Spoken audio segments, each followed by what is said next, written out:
Well, now we're going to look at the little letter of Jude. Because it's so short and tucked away at the end of the New Testament, many people don't even read it or even notice that it's there. But it's a very wonderful little letter. And I'm going to start by doing something rather different. I've paraphrased this letter to try and bring out its meaning a little more clearly and in modern language. And I'm going to read my paraphrase. And on display, we've got the whole outline of this little letter, and I want you to follow the outline as I read.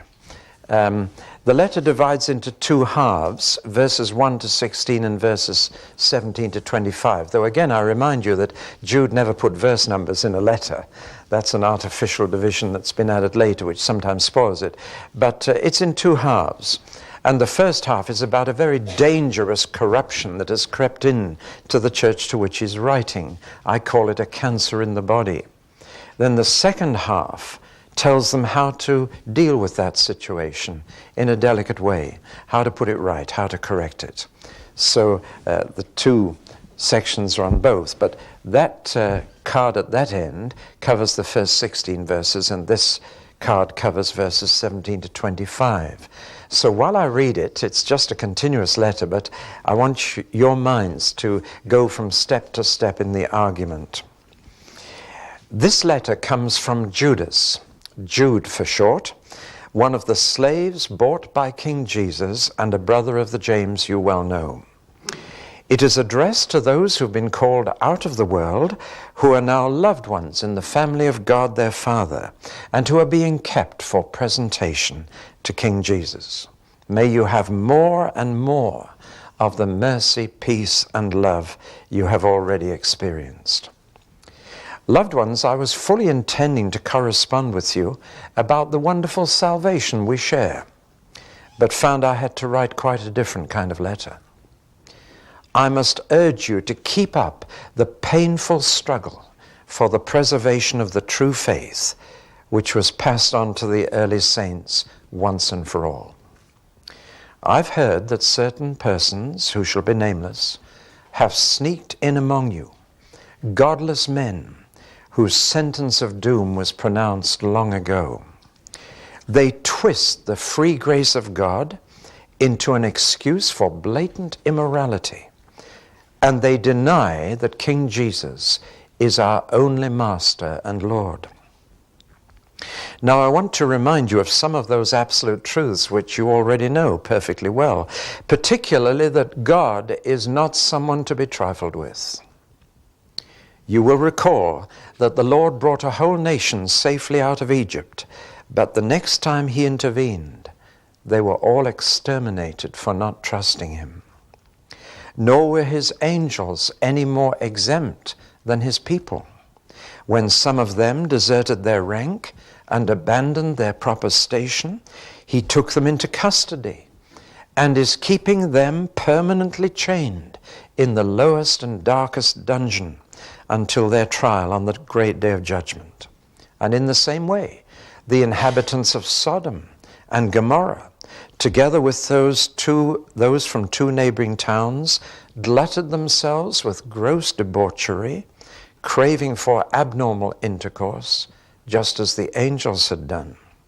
And the fate they suffered in the fire that burned for ages is a solemn warning to us all. In spite of such examples in history, these people who have wormed their way into your fellowship pollute their own bodies in exactly the same manner. They belittle divine authority and smear angels in glory. Yet even the chief of all angels, Michael, whose very name means godlike, did not dare to accuse Satan directly of blasphemy when they were arguing about who owned the body of Moses. And he was content to leave accusations to God himself and said simply, "The Lord rebuke you." But these men among you don't hesitate to malign whatever they don't understand, and the only things they do understand will prove their undoing in the end, for their knowledge of life comes only from their animal instincts, like brute beasts without any capacity for reason. Woe betide them. They've gone down the same road as Cain. They have rushed headlong into the same mistake as Balaam, and for the same motivation, money. They come to the same end as Korah did in his rebellion. These people have the cheek to eat with you at your fellowship meals of love, though they are only looking for pasture for themselves. Like submerged rocks, they could wreck everything. They are like clouds, driven past so hard by the wind that they give no rain. They are like uprooted trees in the autumn, with neither leaves nor fruit, doubly dead. They are like wild waves of the sea, stirring up the filthy foam of their own odious disgrace. They are like shooting stars, falling out of orbit, destined to disappear down a black hole forever. Enoch, who lived only 7 generations after the first man, Adam, saw all this coming. He was referring to these very people when he made his prophetic announcement. Look out!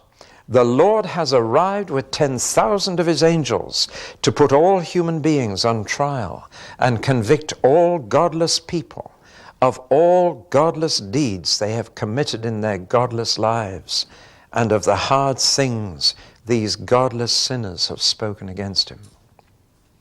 These people are discontented grumblers, always complaining and finding fault. Their mouths are full of big talk about themselves, but they're not above flattering others when it is to their advantage. Now, loved ones, you should have remembered what the apostles of our Lord Jesus Christ said would happen. They predicted that in the final age there are bound to be those who pour scorn on godliness, whose lives will only be governed by their own godless cravings. People like this can only create divisions among you, since they only have their natural instincts to go by, and they lack the guidance of the Spirit. As for you, loved ones, be sure to go on building yourselves up on the solid foundation of your most holy faith, praying in the way the Spirit gives you. Stay in love with God, waiting patiently for the time when our Lord Jesus Christ, in his sheer mercy, will bring you into immortal living. As regards the others, here is my advice. To those who are still wavering, be especially kind and gentle. Those who have already been led into error must be snatched from the fire before they are badly burned. And those who have been thoroughly contaminated should be treated better than they deserve, though you must never lose a healthy fear of being infected yourself, even by their stained underwear. Let's just praise the one person who is able to keep you from stumbling and to make you stand upright in his glorious presence, without any imperfection, but with great jubilation. The only God there is, and he's our Savior too, through Jesus Christ our Lord. For to him alone belongs all glory, all majesty, all power, and all authority, before history began, now in this present time, and for all ages to come. Absolutely true. That's what the word amen means. Absolutely true. Too many preachers put a question mark at the end of amen. Amen? A horrible thing. Amen. Absolutely true. It's not a question. All right. We come now to Jude. The most neglected book in the New Testament, it's been called, partly because it's small and people despise small things, partly because it's full of strange things. What's this about the Archangel Michael or Michael arguing with Satan over Moses' body? What on earth does that refer to? We've got to do a bit of digging and find out what that's about. And the sons of Korah, what did they do? And what did the angels do to be locked up in a dungeon like that? And it's also disregarded, I think, because it's quite a severe letter, People don't like reading severe letters. They like reading nice letters. And it's quite sharp. A surgeon wielding a knife here to cut out the cancer in the body of Christ. You see, all churches are in danger. Some face external danger, persecution from outside. And that's not something to worry about, because that just pushes the Christians together and makes them strong. And the church always grows. It's dangers from inside. Legalism, liberalism, Christians who are too narrow-minded and Christians who are too broad-minded. These are the dangers from inside, and they can destroy the body of Christ. Legalism says you are not free to sin, and we're going to see that you don't. License says you're free to sin and it's okay, now you're a Christian. True liberty says you are free not to sin. Now that's the difference. Can I just run through that again? Legalism says you're not free to sin. Not in our church, you're not. We have rules. License says it's okay, now you're a Christian, once saved, always saved, you got your ticket to heaven. Doesn't matter. You might lose a bit of reward or blessing, but you won't lose the kingdom. Yet you're free to sin, in other words. But liberty, true liberty, says in the Spirit you are free not to sin. And that's a freedom that nobody has except Christians. And I'm afraid there are plenty of Christians who don't seem to have found it yet. But we're free not to sin. Isn't that beautiful? That's real freedom, because nobody else has that kind of freedom. Well now, this writer is actually the fourth youngest brother of Jesus. Interesting, the brothers of Jesus didn't believe in him during his lifetime. They teased him. They said, it's the Feast of Tabernacles. The Messiah's coming at the Feast of Tabernacles. You better go up and show yourself. And he just said, my hour has not yet come. Then he did go up secretly. But his brothers didn't believe in him. At one stage, his own family thought he was crazy, and it says Mary and his brothers and sisters came to take him home and lock him up. They said he's beside himself. That's the old phrase for schizophrenia, when you're beside yourself. You know, he's beside himself. He's a carpenter who thinks he's God. Split mind. And they couldn't get near him for the crowd. They sent a message in, your family's come to take you home. Your mother and brothers and sisters are waiting outside. And he got the message. He said, who is my mother? Who's my brother? Who's my sister? Whoever does the will of my Father in heaven is my mother and my brother and my sister. Well, I mean, he's really gone crazy. He doesn't know his own family now. But after the resurrection, the whole thing turned around. And his brothers all became missionaries for Jesus. James and John wrote 2 letters, 2 parts of our New Testament. James and Jude, rather. And they never called themselves, I'm Jesus' brother, you know. They both said, I'm a slave of Jesus. Isn't that amazing? His own brothers. But he did slip in a little hint. He said, and I'm the brother of James, you know who. You see? So he just slipped it in. But he's a slave of Jesus now. And therefore he has this passion for the truth of the Christian gospel. And he said, I wanted to write a quite different letter to you. I wanted just to write about the salvation we enjoy in Jesus. But he said, from what I've heard, I had to change my letter. And he said, I'm pleading with you to keep up the painful struggle for the faith that was once delivered to the saints. And the word he uses is a very painful word. It is the most painful struggle that you'll ever have when you've struggled to keep the faith once delivered to the saints and keep the truth as it was.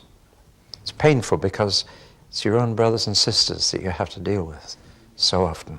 And it's always painful to have to deal with things in the family. So this is how the letter came. And he said, people have secretly wormed in to your fellowship. They've sneaked in. Horrible words he uses. The verbs are all sort of underhand, you know. They've sneaked into your fellowship. They've come in the back door somehow. And they're poisoning. They're poisoning the fellowship. He never names them, but he just says, you've got to deal with them. And he points out that the process of the cancer spreading is a very clear process, and once he outlines it, you can see it happening in the church.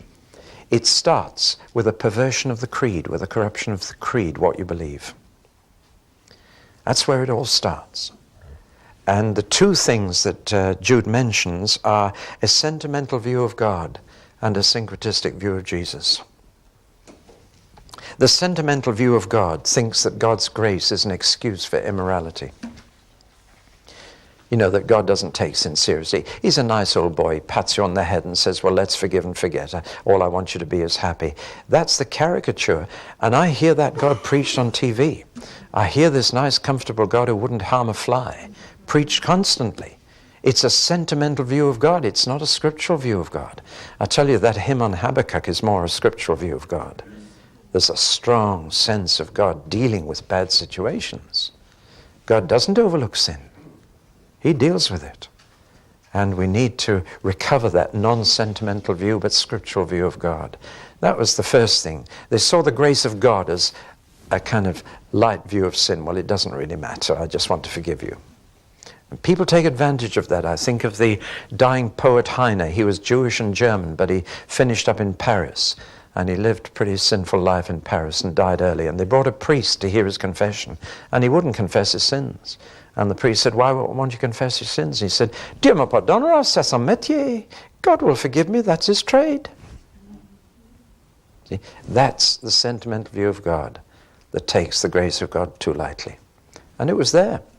And the other side of it is that they took a syncretistic view of Jesus. They no longer believed that Jesus was the only Master and Lord. Once you put Jesus in a pantheon with Muhammad and Buddha and all the rest, he is no longer the only way to God. He is no longer the way, he's only a way. He is no longer the truth and the life, but a truth and a life. And there are many roads to God. How many times have you heard that said on the media and even by your next door neighbor, that there are many ways to God? See, this was getting in. It's syncretism. And Jesus is only one among many guides to God. He is no longer the only. There's a key. Now, once you've corrupted people's creed, it's not long before their conduct goes haywire. Because ultimately your belief determines your behavior. And Jude now comes to the severest part of his warning. Now remember, he's talking to Christians. And he says, look what happened to the Jews who misbehaved, to the angels who misbehaved, and even to Sodom and Gomorrah. He said, God's people are not exempt from judgment. And that needs to be writ large in the sky. Because it's amazing how many people think that once you're a Christian, you finish with judgment.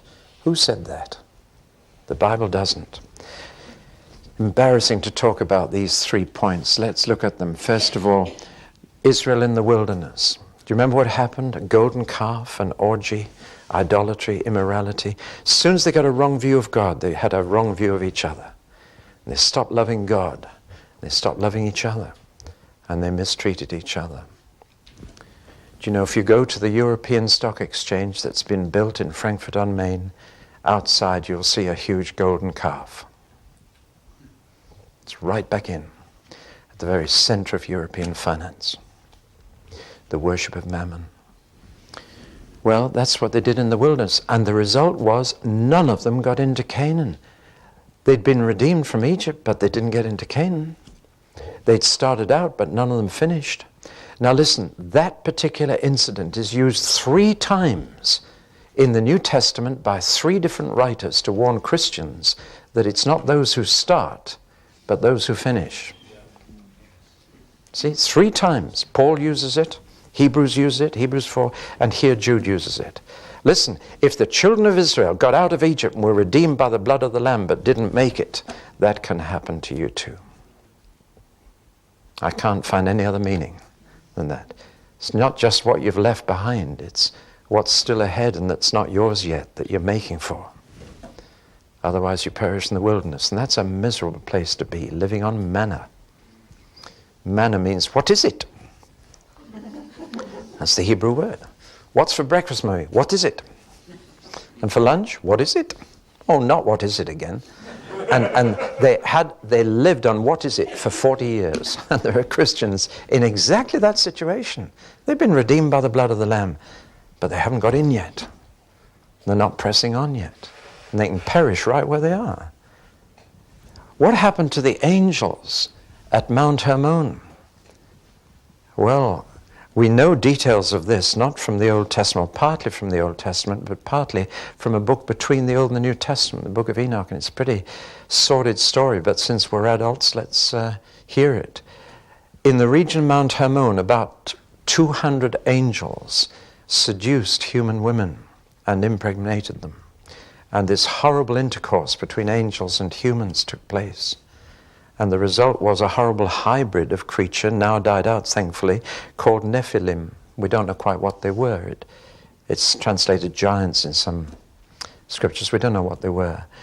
But God has his order of life, and it is as offensive to him that angels had sex with human beings as that human beings should have sex with animals. And the Bible is very clear in condemning buggery as well. So that you see, God is offended, disgusted. It's an abomination to him when we step out of his order. And these angels did that. And we know that that was the introduction of occultism to the human race. And the introduction of violence to the human race. Genesis 6 describes it. The result was violence filled the earth. Perverted sex, occultism, and violence. Does that sound strangely familiar to you? That's the combination that it resulted in. And black and white magic go back to this horrible alliance between angelic and human beings. And those angels, they're not around now, thank God. Those particular angels are already in the lowest, darkest dungeon, chained until the day of judgment. They will never have a chance to do that again. It was that brought the flood on, you know. Because God said, I just can't cope with this anymore. The saddest verse in the Bible, I think, is, and God regretted that he had made man. It's like parents saying, I wish we'd never had the children. God only regretted making us. Amazing. Well, that's what the angels... Listen, if God's people Israel didn't escape judgment, and the angels don't escape judgment, how do you think you will as Christians? See? And the third example he gives is Sodom and Gomorrah. Now what you don't realize, actually there were 4 cities. We all know of Sodom and Gomorrah, but there was also Admah and Zeboim. There were 4 cities at the southern end of the Dead Sea, and they were engulfed, and there's pitch in the sand there, and that caught fire in the earthquake that engulfed them. They're all buried beneath the lower part of the Dead Sea. You know, the Dead Sea is like a figure 8. In 2 parts. They're under the bottom part, and that bottom part is drying up now, and Sodom and Gomorrah could well reappear in our lifetime. What a symbol that would be. They're all saying they've discovered Noah's Ark now, after everybody doubted it. If Sodom and Gomorrah reappear in our day, wow, what a thing. What you don't know is this, that the fire that destroyed Sodom and Gomorrah 2,000 years before Jesus was still burning in Jesus' day. And when Jesus referred to them, they could just walk 20 minutes outside Jerusalem and see the flames. It says here, the fire which burned for ages of Sodom and Gomorrah. What went wrong there? Well, they misbehaved. They went against God's laws. And once again, perverted relationships came in. Homosexual relationships. And now, humanism is telling us that if you say anything about homosexuality, you're guilty of sex discrimination. Well, all this is in Jude's little letter and saying, now these men are leading you down that road, and don't think that God will not judge you if you follow them. It's serious stuff. You see, when your creed is corrupted, your conduct will be corrupted. When your conduct is corrupted, your character will be corrupted. Because your character is the result of your conduct. Sow an act, reap a habit. Sow a habit, reap a character. Sow a character, reap a destiny. And so the next thing he talks about is their character. And he instances the character of 3 people in the Old Testament. He says Cain became a killer of his brother out of jealousy. He says these men are going to make you like Cain, because they're jealous people and make you jealous.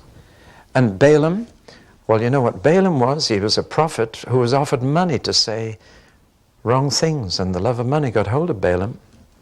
God had to speak to him through his donkey. Very gracious of God to speak through the only mouth that was anywhere near him at the time. But Balaam was a man of avarice, as Cain was a man of anger. And what about Korah? Korah was a man of ambition. He was jealous of Moses and he wanted to set up his own show. You know, there are a lot of new churches setting up, and that's great, but some of them are set up for the wrong reasons. And there are those that are set up because a man wants his own show. He's a son of Korah, doesn't accept God-given leadership, so he sets up his own show. Well, this is the kind of character that will emerge in this church if they don't deal with this problem. Be the character of Cain and Balaam and Korah. It'll be the character of anger and avarice and ambition. And once your character is corrupted, your conversation will be corrupted. Because your conversation comes out of your character. Out of the fullness of the heart, the man speaks. So what sort of speaking characterizes these dangerous people who've wormed their way into the fellowship? Well, they are grumblers and fault finders. Nothing's good enough for them. Beware of people who join your fellowship because they're dissatisfied with another fellowship. I give it 6 months before they're dissatisfied with yours. You know, there are grumblers and fault finders on the move, always looking for the perfect fellowship. And I say to you, if you're looking for the perfect fellowship, don't join it, you'll spoil it. Because if you're the sort of supermarket Christian who's looking for a perfect fellowship, you're just the sort of person who will spoil it. See? Grumblers and fault finders. But also there's another side to their speech which is quite serious. They are boasters and flatterers. They boast about themselves to pull themselves up, and then to pull themselves up a bit further, they flatter other people. Boasting and flattery go together. Flattery is a horrible thing. To encourage and to appreciate someone is great. To flatter them is to exaggerate. And you're doing it for selfish reasons and not to build them up in confidence. It was said of one businessman that he climbed higher than any other by licking the boots of the man above him and treading on the faces of the people below him. What an obituary. Boasting, flattery goes together. And grumbling and fault finding. Now that's the kind of corruption in this church. Can you see the progress of it? Creed, conduct, character, conversation.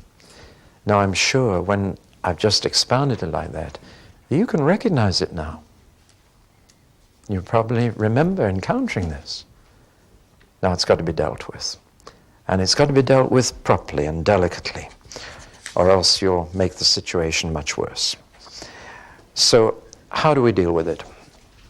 Well, the first thing is not to be surprised when things go wrong in the church.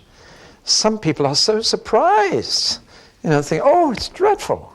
Listen, the Old Testament prophets told you to expect it, and the New Testament apostles told you to expect it. Why are you so surprised when there are problems in the church? That's because we're not yet entirely saved. And there are bound to be problems in the church. It's the way we deal with them that is important. But we should be unshockable. There will be problems because none of us is yet all that God is going to make us. The Old Testament prophets, Enoch, I find this fascinating. You know, Enoch was the very first prophet in the Bible. First man to get a message from the Lord for other people. And it was a warning that God was going to come in judgment and deal with that whole generation. And that he would judge. And the word he used 5 times, godless. He's coming to deal with all the godless people and all the godless things they say and all the godless things they do in this godless world. He got stuck on that word. That was the word, godless, godless. And what Jude is saying is that these men who've got in among you are actually godless. And godliness becomes an object of their scorn. Godless. I've just remembered something I missed out in the first half, but I'll come back to that. So Enoch was the first prophet to bring a message of judgment as well. And when he was 65 years old, he had a son. And he asked God what he should call the son. God gave him an extraordinary name for the son. He said, call him, when he dies, it'll happen. Now fancy going to school and have the teacher say, "What's your name, little boy?" "When he dies, it'll happen." "No, well, have you done your homework? When he dies, it'll happen." The poor boy was landed with that name. Now, of course, it wasn't in English. His name was Methuselah. Methuselah. And that's why he lived longer than anybody else. Because God is so patient. And he waited all that time before judgment came. And the day that Methuselah died, it began to rain. But by that time, Methuselah's grandson, Noah, had built a boat.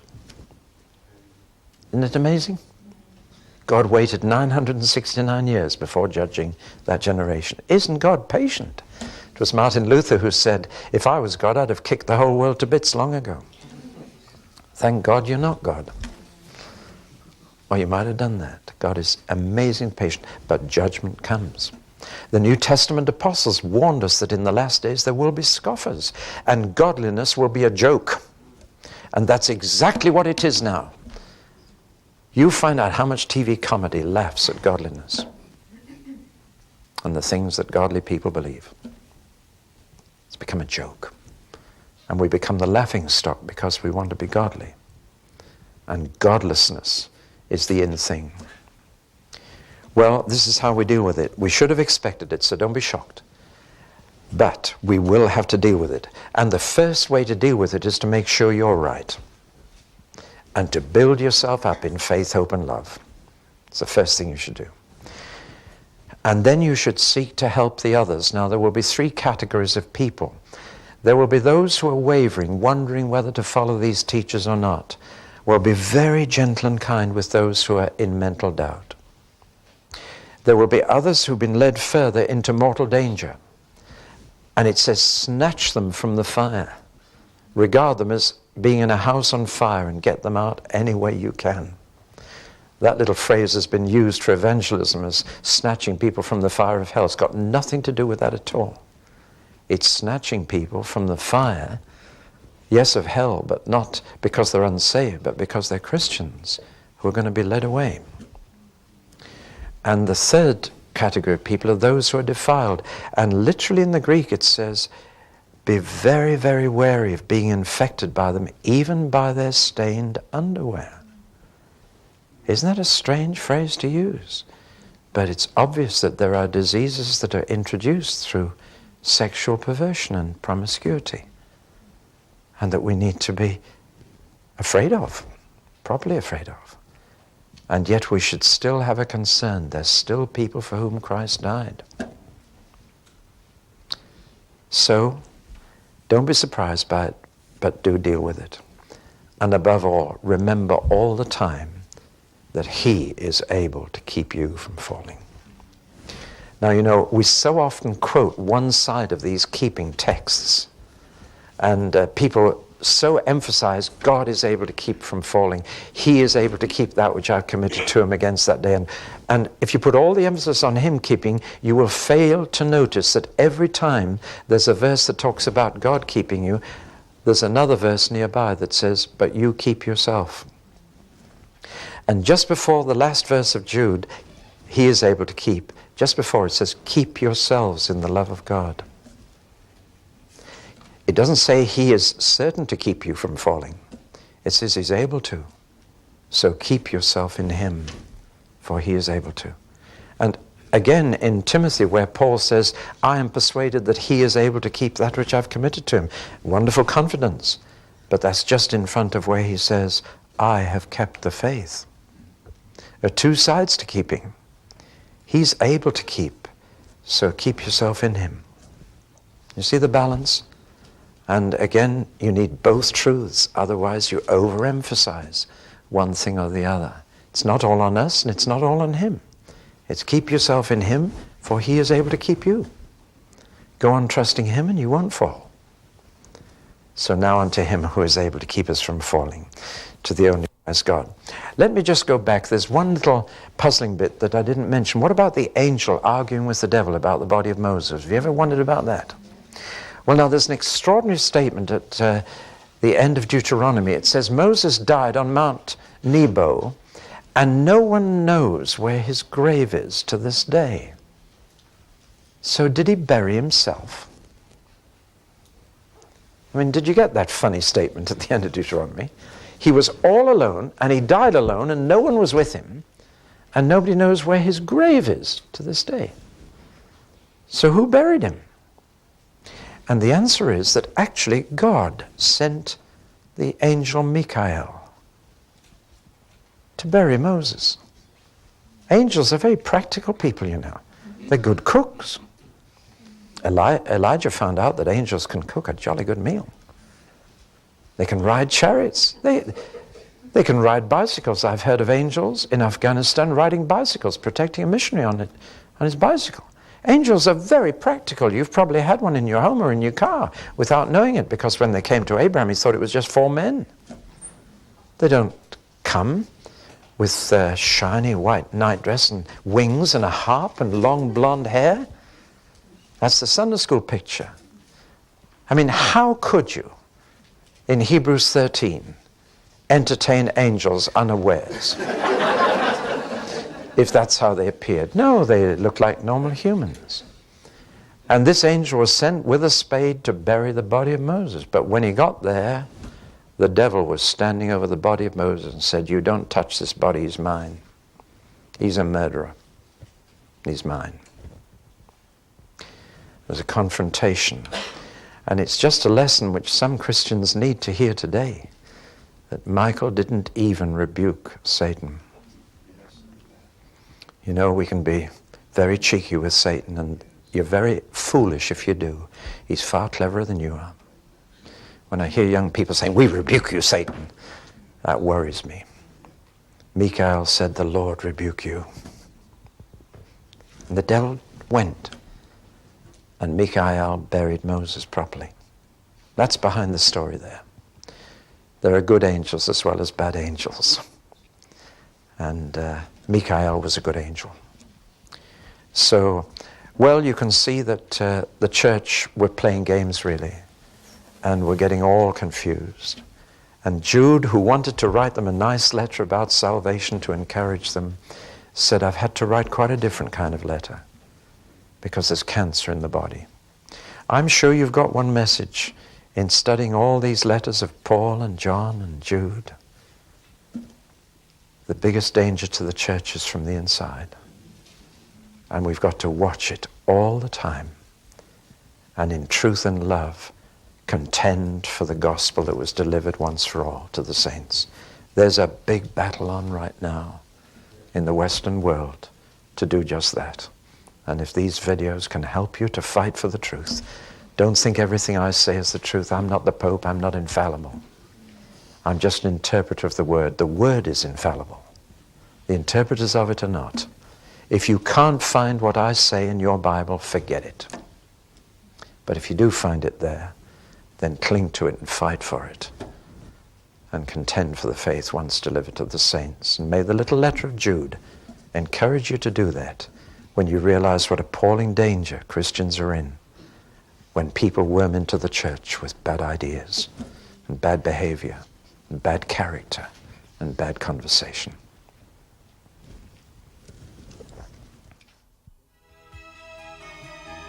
David Pawson's paraphrase of Jude is included in the book Loose Leaves from My Bible.